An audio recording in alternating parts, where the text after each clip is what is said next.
ଗପଟିର ନାମ ବିରାଡ଼ିର କୌଶଳ।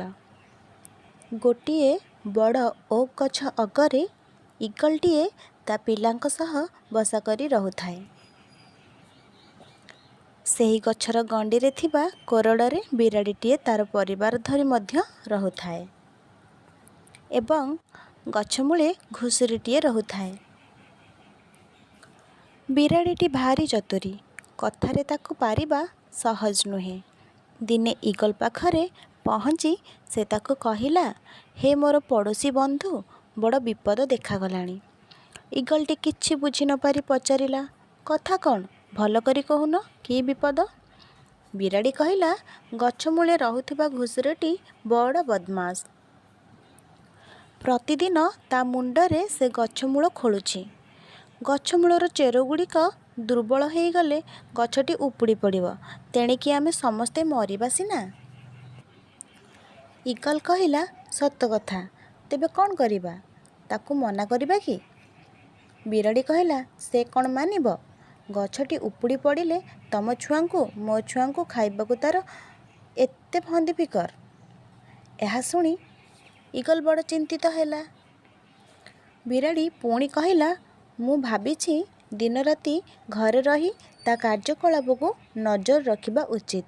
ତଦ୍ୱାରା ସେ ଆଉ ସେପରି କରିବାକୁ ସାହସ କରିବ ନାହିଁ। ଇଗଲ କହିଲା, ହଁ, ଏହା ଏକ ଭଲ ପ୍ରସ୍ତାବ। ମୁଁ ଏଥର ତାକୁ ଦିନରାତି ଜଗି ବସିବି। ଏଣେ ଇଗଲକୁ ଏକଥା କହି ବିରାଡ଼ି ଯାଇ ଘୁଷୁରି ପାଖରେ ପହଞ୍ଚି ତାକୁ କହିଲା, ଶୁଣ, ତମେ ବାହାରକୁ ଆଦୌ ଯାଅ ନାହିଁ। ଘୁଷୁରି କହିଲା, କିନ୍ତୁ କାହିଁକି?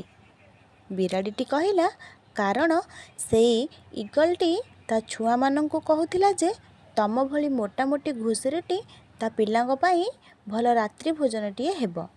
ତମେ ବାହାରକୁ ବାହାରିବା ମାତ୍ରକେ ସେ ତମ ଉପରେ ଆକ୍ରମଣ କରିବ।